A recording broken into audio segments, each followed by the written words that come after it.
یہ میلاد کیا صحابہ کرام نے بھی منایا جو ہم مناتے ہیں؟ اس وسوسے کی کاٹ کے لیے ایک بہت پیاری حدیث پاک آپ کو سناتا ہوں، تو توجہ سے سنیں گے تو انشاءاللہ شیطان نامراد ہوگا، سر پیٹتا ہوا، روتا ہوا، چیختا ہوا بھاگ جائے گا۔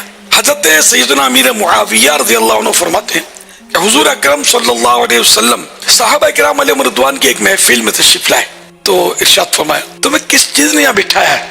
صحابہ کرام علیہ رضوان نے عرض کیا ہم یہاں اس لیے بیٹھے ہیں کہ ہمیں جو اللہ پاک نے دین اسلام کی دولت عطا فرمائی ہے اور آپ کو بھیج کر ہم پر احسان فرمایا، اس پر اس کا ذکر و شکر کریں۔ تو اللہ کے پیارے نبی صلی اللہ علیہ وسلم نے ارشاد فرمایا اللہ پاک کی قسم تم صرف اسی لیے بیٹھے ہو؟ عرض کی اللہ پاک کی قسم ہم صرف اسی لیے بیٹھے ہیں کہ دین اسلام کی دولت اور آپ کے تشریف لانے کی نعمت اور اللہ پاک کے اس احسان پر اللہ پاک کا شکر ادا کریں۔ سبحان اللہ۔ تو اللہ پاک کے پیارے پیارے آخری نبی صلی اللہ علیہ وسلم نے ارشاد فرمایا اے میرے صحابہ میں تم سے قسم اس لیے نہیں لے رہا کہ مجھے تم پر شک ہے، بلکہ میرے پاس جبریل علیہ السلام آئے اور مجھے خبر دی کہ تمہارے اس عمل پر اللہ پاک فرشتوں پر فخر فرما رہا ہے۔ حوالہ سنن نسائی جلد 8 پیج نمبر 249۔ دنیا ادھر کی ادھر ہو جائے، کوئی ہمارے مطلب کچھ بھی کر ڈالے، ہمارا جشن ولادت ہمارے دل سے کبھی نہ نکلے اور زبان پر بھی جاری رہے، ہمارے ذہن پر بھی غالب رہے، ہمارے کردار پر بھی غالب رہے اور ہماری آئندہ نسلوں کو بھی اس کی تعلیم جاری رہے۔ ان ام رسول اللہ صلی اللہ علیہ وسلم رعت ہین وضعت له نورا اضاءت لها قصور الشام۔ یہ حضور علیہ السلام نے کیا فرمایا کہ جب میری پیدائش ہوئی تو میری والدہ نے یہ دیکھا کہ وہ تہجد کے قریب کا وقت ہے، رات کا اندھیرا ہے، لیکن جب میرا نزول اجلال ہوا تو میری والدہ کہتی کہ مجھ سے ایک نور آیا اور وہ نور اتنا تھا کہ میں مکہ میں بیٹھی تھی، میرا گھر تو روشن ہوا ملک شام تک کے محلات نظر آ گئے۔ اس کو بیان کرنے کے بعد راوی کہتا سمت تلن نبی صلی اللہ علیہ وسلم، حضور نے پھر خود اپنی اس پوری بات کو قرآن سے جوائن کرتے ہوئے ایک آیت پڑھی یا ایھا النبی انا ارسلناک شاہدا ومبشرا ونذیرا وداعیا الی اللہ باذنہ وسراجا منیرا۔ یہ جو آیت ہے کہ ایک غیب کی خبریں بتانے والے نبی، ہم نے آپ کو امت کے اعمال پر حاضر بنایا ہے اور بشارت دینے والا بنایا ہے، گناہ گاروں کو ڈر سنانے والا بنایا ہے، اللہ کی طرف بلانے والا بنایا ہے اور ایک روشن چراغ بنایا ہے۔ اس کے بعد امام ذہبی حضرت علامہ حاکم کہتے ہیں ھذا حدیث صحیح۔ Wake up to reality۔ میں نے ایک سوال کیا کہ عید میلاد النبی کے تعلق سے جو آج کل منائی جا رہی ہے، پہلے جو 12 وفات کے نام سے منائی جاتی تھی، اب عید میلاد النبی کے نام سے منائی جاتی ہے، تو اس کے تعلق سے جو وہ لوگ دلائل دیتے ہیں کیا دلائل سبھی ضعیف ہے یا کیا ہے؟ تو میں آپ کو ایک بات بتا دوں، عید میلاد النبی کے تعلق سے آج کل جو تمام چیزیں بتائی جا رہی ہیں یہ ضعیف تو ہونا ثابت تو دور، یہ اس کی کوئی دلیل ہی نہیں ہے۔ ایک ہوتا ہے جیسا کہ دلیل ہو صحیح نہیں ہو لیکن ضعیف ہو، یہاں دلیل ہی نہیں سوائے ان کے عقلی گھوڑے ہیں، ٹھیک ہے، دلیل نہیں عقلی گھوڑے۔ جیسے کہ مثال کے طور پر اللہ تعالیٰ نے قرآن کو نازل کیا، ٹھیک ہے، تو قرآن میں اللہ سبحانہ تعالیٰ فرماتا ہے کہ انہیں چاہیے کہ اس معاملے میں خوشی منائیں، قرآن چونکہ اللہ نے نازل کیا تو انہیں چاہیے خوشی منائیں۔ تو وہ بولتے جب قرآن اترنے پہ خوشی منانا ہے تو قرآن جس پہ اترا اس کی پیدائش پہ کتنی منانا ہے؟ سبحان اللہ، شروع۔ دلیل نہیں ہے، خیاس، سمجھ رہے نا بات کو؟ نبی اکرم صلی اللہ علیہ وسلم دنیا میں نہیں آتے، ہم کو ہدایت کا راستہ اللہ ان کے ذریعے نہیں بتاتا تو ہم کیا کرتے تھے؟ کچھ کرتے نہیں، تو پھر ان کی پیدائش پہ خوشی ہونا چاہیے، سبحان اللہ، چلو خوشی مناؤ۔ تو گویا دلیل ہی نہیں ہے، ٹھیک ہے۔ اب میں کہتا ہوں بہت سی بار ہوتا ہے لوگ دلیل پیش کرتے اور قوی دکھتا، ارے بہت مضبوط دکھ رہی ہے دلیل، تو قرآن سے ثابت کر دے رہے، کوئی حدیثوں سے ثابت کر دے رہے، ہے نا۔ جیسا کہ ایک صاحب ہے، وہ بہت بڑے علامہ، اللہ رحم کرے، انہوں نے حدیث سے ثابت کیا کہ ابن عباس، بخاری کی روایت ہے لیکن یہ حدیث نہیں ہے، ابن عباس کا قول رضی اللہ، ابن عباس رضی اللہ فرماتے ہیں کہ میں نے ایک خواب دیکھا اور خواب میں اپنے چچا کو دیکھا، ابو لہب کو۔ تو میں نے پوچھا چچا کیا حال ہے؟ یہ نبی کا خواب نہیں ہے، عبداللہ ابن عباس رضی اللہ عنہ کا خواب ہے۔ کیا حال ہے چچا تمہارا؟ کیا ہوا تمہارا؟ خواب کی بات ہو رہی ہے، وہ بھی نبی نہیں، غیر نبی کا خواب۔ کیا ہو رہا ہے؟ جہنم میں کیا ہوا تمہارے ساتھ؟ تو کہا دنیا میں تو رفاقت نہیں تھا، یہاں بھی کوئی ڈھیل نہیں ملی، بہت تکلیف ہو۔ تو کہا پھر؟ لیکن بولے ایک دن مجھے ڈھیل مل جاتی ہے، تو کہا کب مل جاتی ہے تمہیں ڈھیل؟ تو کہا مجھے پیر کے دن ڈھیل دے دی جاتی ہے، اس لیے کہ اس دن میں نے نبی اکرم صلی اللہ علیہ وسلم پیدا ہوئے تھے تو ایک لونڈی کو آزاد کیا تھا، تو جو ہے مجھے ڈھیل دے دی جاتی ہے.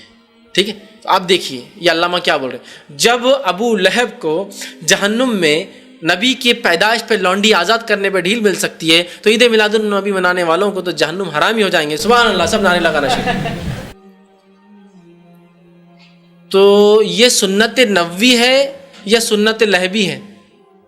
ہم کس کو مانتے؟ کس کی سنت کو مانتے؟ ابو لہب کی سنت کو مانتے؟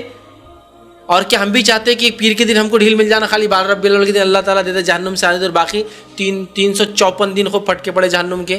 چونکہ ابو لہب کو کیا ہو رہا تھا، ایک دن ڈھیل مل رہی تھی.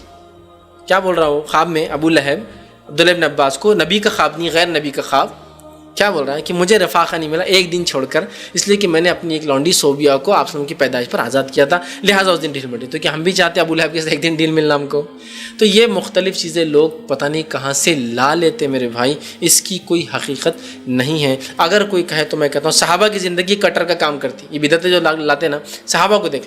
محبت رسول کی علامت عید میلاد النبی منانا، عشق رسول کی علامت عید میلاد النبی منانا، سچے جو ہے نبی کے امتی ہونے کی دلیل عید میلاد النبی جلسے جلائس منانا. چلو یہ بات کو ہم نے مان لیا. تو آؤ صحابہ کی زندگی سے دیکھتے وہ کتنے سچے محب رسول تھے اور کتنے زیادہ متبع تھے. کس نے منایا؟ تو آپ منہ بند ہو جاتا. صحابہ کی زندگی کو لاؤ، ان سے زیادہ نبی کو چاہنے والا دنیا میں نہیں تھا، نہیں ہوگا کوئی اللہ. تو بتاؤ انہوں نے کیا منایا؟ نہیں منایا نا. تو بس صحابہ کی زندگی دیکھ لو اور اپنے آپ کو منہ بند کر لو، یہ زیادہ اچھا ہے. سورہ یونس جو ہے نا میرے بھائی، اس کی یہ جو آیت نمبر 58 ہے نا، ذرا اس سے پچھلی والی آیت بھی پڑھیں نا، کہ یہ کل بفضل اللہ کہا کسے کہا گیا ہے؟ وہ تو آپ پڑھنے نہیں دیتے ہیں، وہ قرآن کو کہا گیا ہے. یہ آیت نمبر ہے 57. یا ایھا الناس قد جاءتکم موعظۃ من ربکم وشفاء لما فی الصدور. اے لوگو، بے شک اللہ کی طرف سے تمہارے پاس ایک واضح و نصیحت والی کتاب آ گئی، اور ایسی کتاب ہے تمہارے سینوں میں چھپے ہوئی جو بیماریاں ہیں، یعنی شرک کی اور جو غیر اخلاقی چیزیں ہیں، ان بیماریوں کا علاج ہے اس کتاب میں. وَهُدًى وَرَحْمَةٌ لِّلْمُؤْمِنِينَ، اور یہ ہدایت ہے اور رحمت ہے اہل ایمان کے لیے. قُلْ بِفَضْلِ اللَّهِ وَبِرَحْمَتِهِ فَبِذَلِكَ فَلْيَفْرَحُوا. اے نبی اسلام ان سے فرمائیے کہ یہ جو اللہ کا فضل ہے یعنی قرآن اور رحمت ہے، اس پہ خوشیاں مناؤ. یہ تو جشن قرآن کے بارے میں ہے، تو وہ تو کوئی نہیں منا رہا. وہ تو کہتے ہیں قرآن ڈائریکٹ نہ پڑھنا، وہابی ہو جاؤ گے، گمراہ ہو جاؤ گے.